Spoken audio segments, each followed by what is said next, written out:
In this video, we're going to be talking about the reasons for the commandments. And this is based on a section of Rabbi Chaim Halevi Donen's book, To Be a Jew. And this is part of our Judaism 101 online family yeshiva, which is basically a study group to learn the foundations of Torah Judaism. If you'd like to subscribe, just go to my www.hebrewmime.com website. And if you click on this button right here, join my network, it'll take you to this form. And if you fill this out and submit it, I will email you weekly lessons for learning Hebrew and also Torah and Judaism. The Jewish people have been discussing the topic of Ta'amei HaMitzvot, the reasons for the commandments, for forever. Great scholars and rabbis of Israel have debated on this topic about why do we keep God's commandments? Why do we have to? And the Torah itself is not very informative in terms of telling us the reason, the why for most of the commandments. It simply tells us to trust and obey them. There might be a few where the reasons are given, but for example, I am the Lord your God who brought you out of Egypt. You shall have no other gods before me. So the reason for not having other gods, it would be, by implication, would be because our God did something like a special favor for Israel, for the Jewish people. So that doesn't necessarily have anything to do with logic or reason, except that it is logical and reasonable to trust someone who has saved you, right? Who has helped you.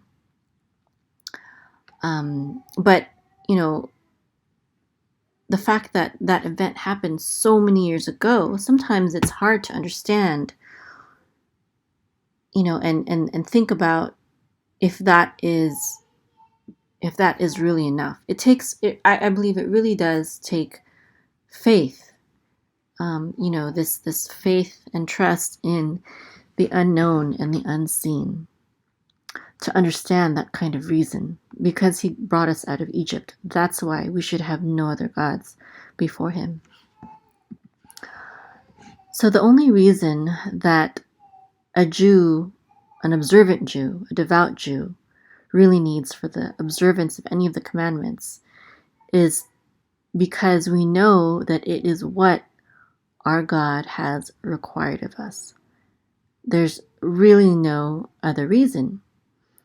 Now, we may try to derive certain reasons using logic and science and, maybe common sense or whatever, but that can work up to a certain point. But when we come to statutes, or we call them hukim, these are laws that pertain to things that we cannot understand.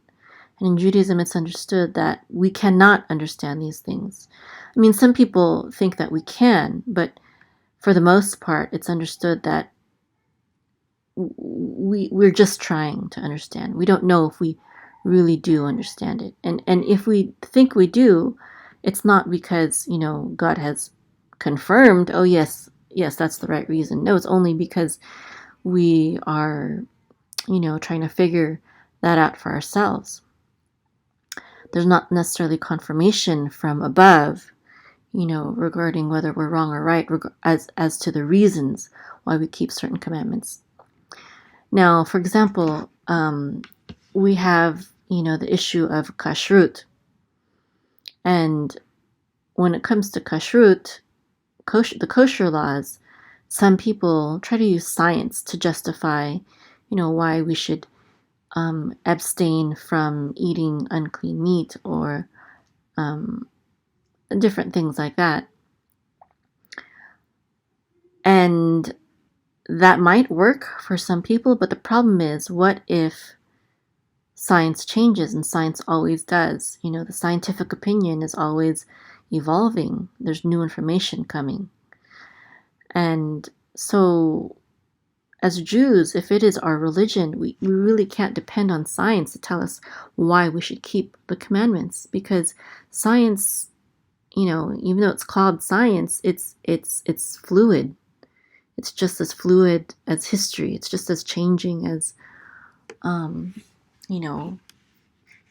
other things. Just like the Jewish religion evolved, so does science. The great thinkers of the scientific world today don't say all the same things that they did, 100 or 500 or 1,000 years ago. And so we can't be swayed by quote unquote science. Now, there were periods of time in Jewish history when Jews were very isolated and it didn't really matter why, the reason for the commandments didn't really matter because no one questioned or challenged them. But especially today, and maybe more often than not, the opposite is true, where Jews are in the midst of pagan secular societies who challenge our faith, our belief, our practices. And it's important for us to give reason for why we believe and why we do what we do, even though the reasons that we may give to others are not the reason why we should follow the commandments. The reason why we should follow the commandments is simply because the Creator is our God, and He told us to do this. He chose us, right? He brought us out of Egypt. And that's why we keep the commandments. But for the sake of others, for the sake of establishing dialogue with others, for the sake of helping others to understand, and also for the sake of, secular Jews, and also for the sake of our children, because if we can't give our children answers, they might be swayed as well as to, why, as to why we should not follow the commandments if someone were to try to convince them, especially when they go to college or, in the media. It's just so prevalent, all the anti-Torah influences that are out there.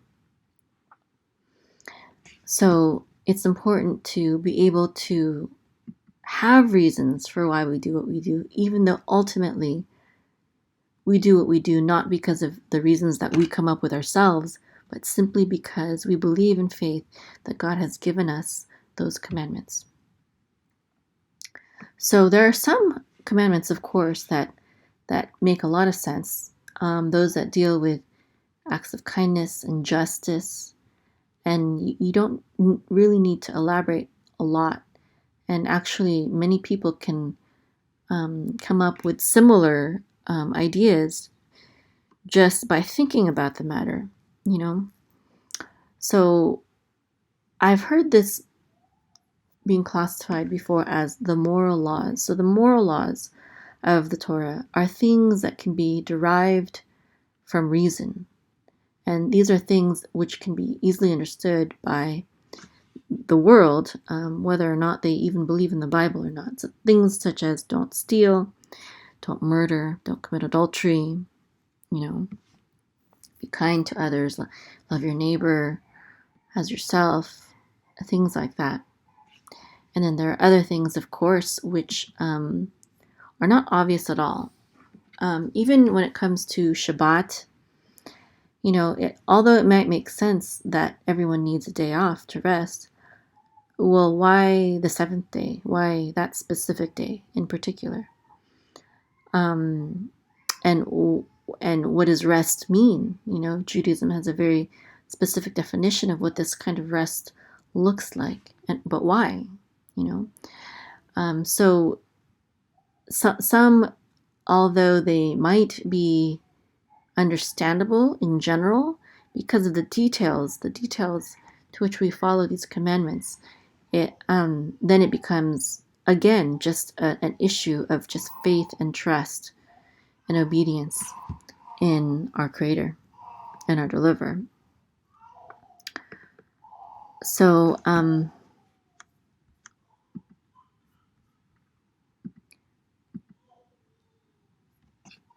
these, however, this is really how we know whether we are just being rational or whether we are being spiritual. So when we obey the moral commandments that everyone can understand, we're not being spiritual, we're not being religious, we're just being rational human beings. But when we do things that we don't understand, we can't easily explain, seem very arbitrary and specific for no reason except for that's just what, the Torah says, that is when we are being spiritual. That's when we are exercising faith. That's when we're showing the world that we're doing these things not because it's just a good thing to do, but we're doing these things because we have faith in a higher power, in a higher being who entrusted us with these things. And it's also a way that we admit that there is a higher intelligence and that we don't understand, that we do have limitations, and that God is above us.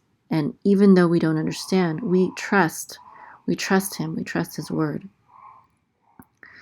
Now, the primary reason that the Torah gives for keeping God's commandments is found in Leviticus 19:2, where it says, "Speak to the whole Israelite community and say to them, 'You shall be holy, for I, the Lord your God, am holy.'" And also in Exodus 19:6, again, "You shall be to me a kingdom of priests and a holy nation." So holy is not, some people use it as in a very negative way in the secular world. Oh, you think you're holier than me. Well, holy is a beautiful word according to Torah. It's a beautiful thing to be holy. To be holy means to be set apart. Literally, that's what it means. It means to be set apart. It means to be reserved for special use. Well, what is our special function? Our special function, according to Exodus 19:6, is to be a kingdom of priests, a holy nation. A kingdom of priests, meaning a kingdom of people who will represent our Creator. And just like, in any office, not every office, but very specific offices, especially that pertain to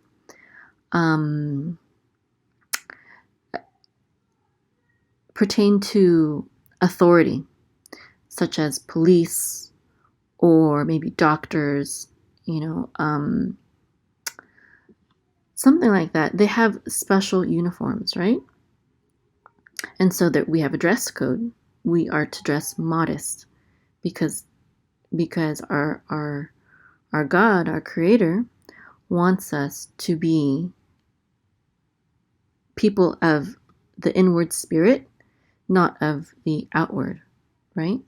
So we have a dress code. That's one way that we show that, and when we dress and act modestly and humbly, it shows people that, that they don't have to be beautiful or strong or outwardly attractive, because what matters most is your inward spirit.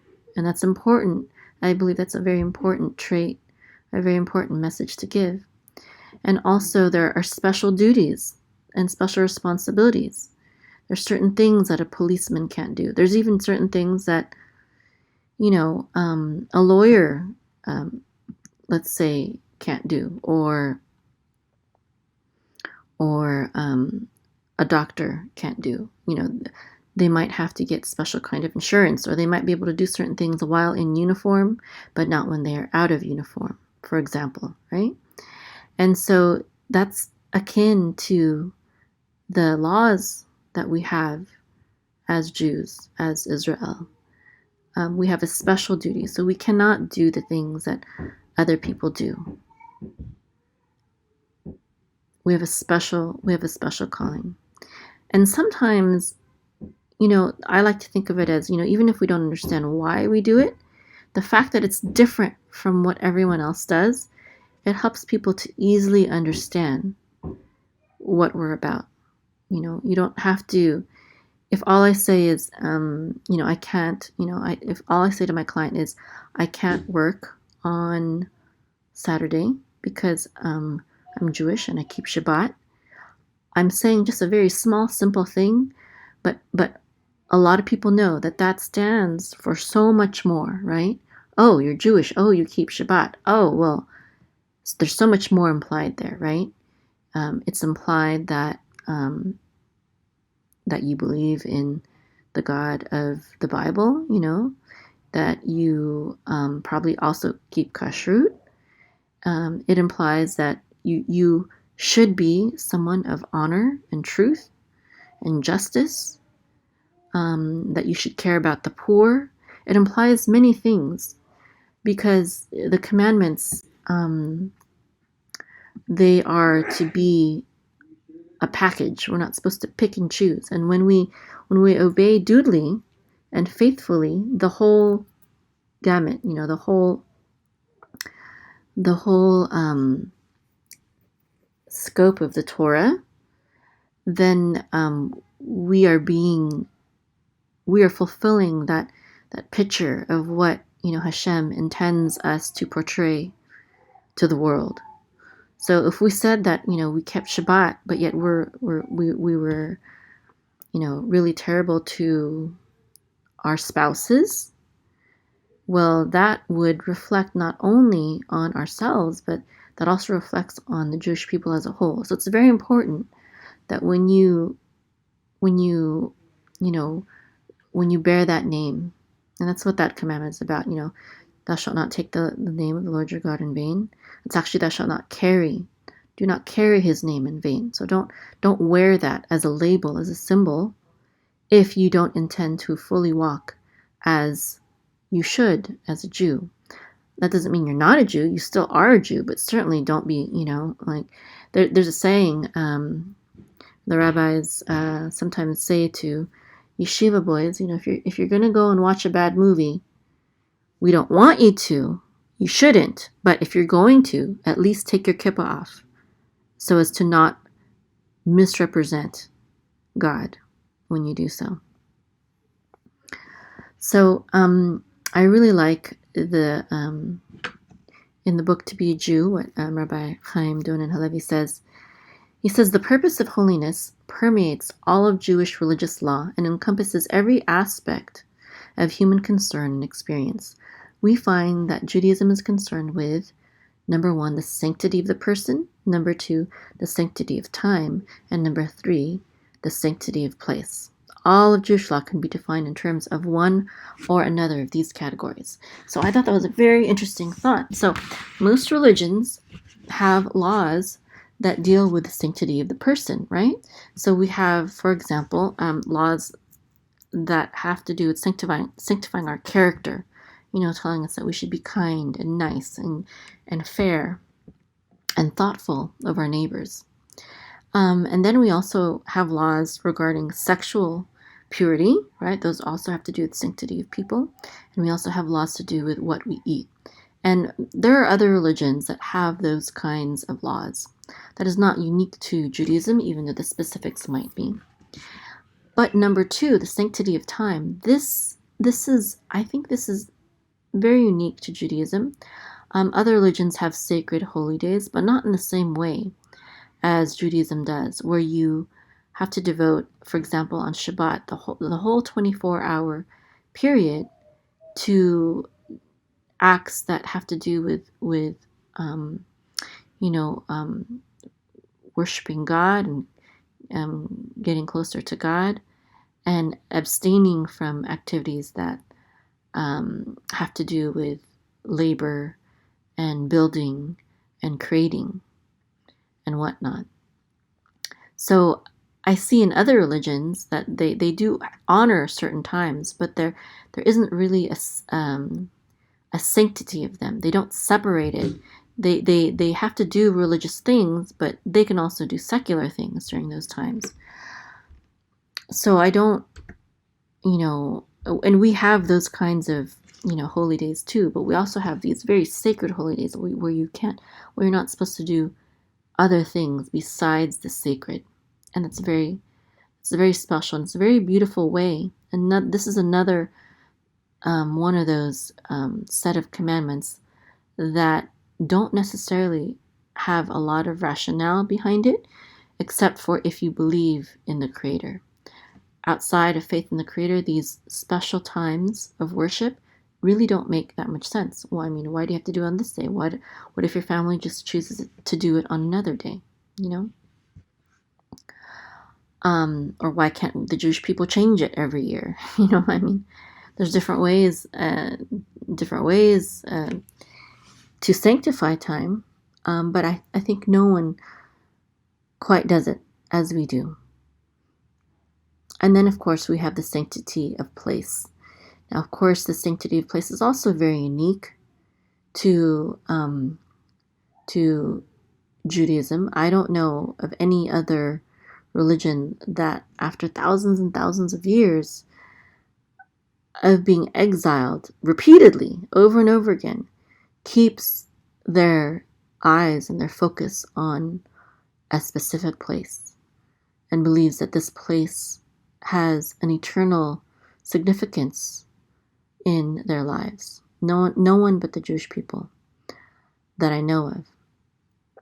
So even though we have been exiled from Israel many times, even though the temple has been destroyed many times, we don't just move on. We don't just say, oh, we can build somewhere else. No. God didn't say that.